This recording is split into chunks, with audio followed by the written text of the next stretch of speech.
So I want to talk today about this migrant crisis we've got going on. Apparently they spotted 73 migrants in the sea, and it seems to be every time they spot some rickety old raft out in the ocean, they call it a migrant crisis.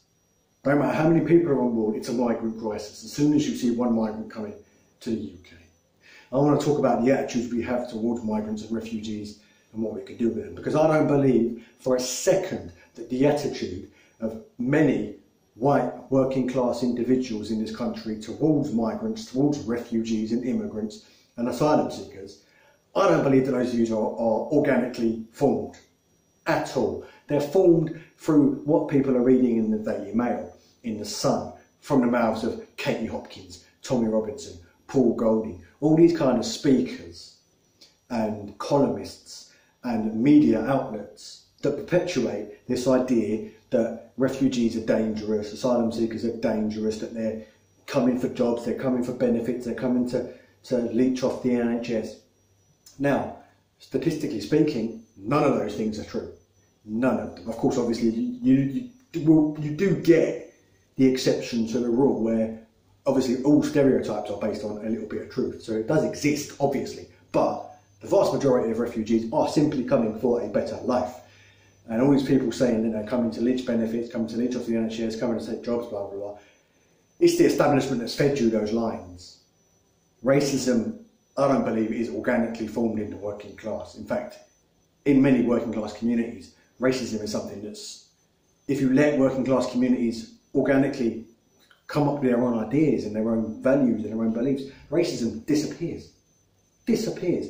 Talk to anybody who was a miner after the Second World War, well, you can, because they're dying out freaking fast, but talk to anybody who was a miner after the Second World War, Dennis Skinner, for instance, and he said people coming over from Eastern Europe after the Second World War because of the political chaos out there, Romanians, Russians, Poles, they were coming over, and there was no discrimination there. We was all brothers down in the mines. So I don't believe that the working class actually discriminates by itself. It's fed down to them through the establishment, through the media.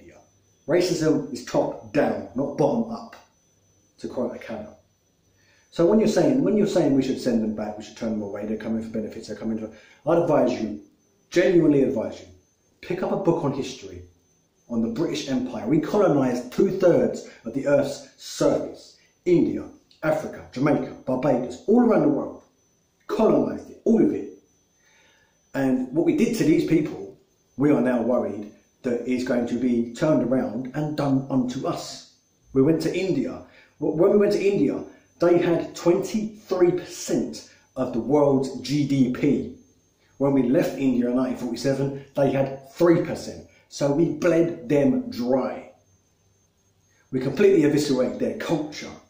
We completely took over their political system and made them sort of mould a hash up of our system.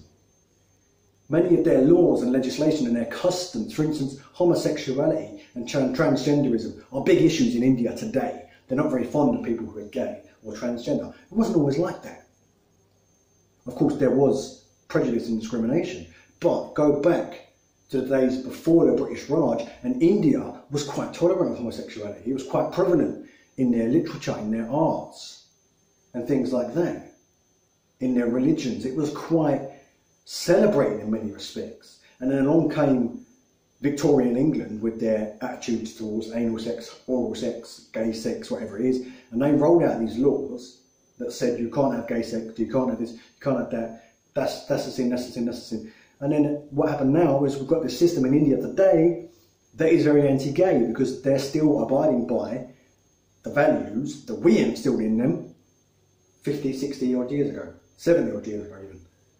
So we colonise half the planet, we do all these terrible things, we cause all this massive unrest, destabilise the entire planet, and then complain when it comes round and heads back our way.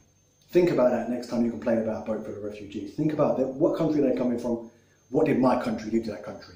I'd advise you to look it up. Thanks for watching, I'll see you in the next video.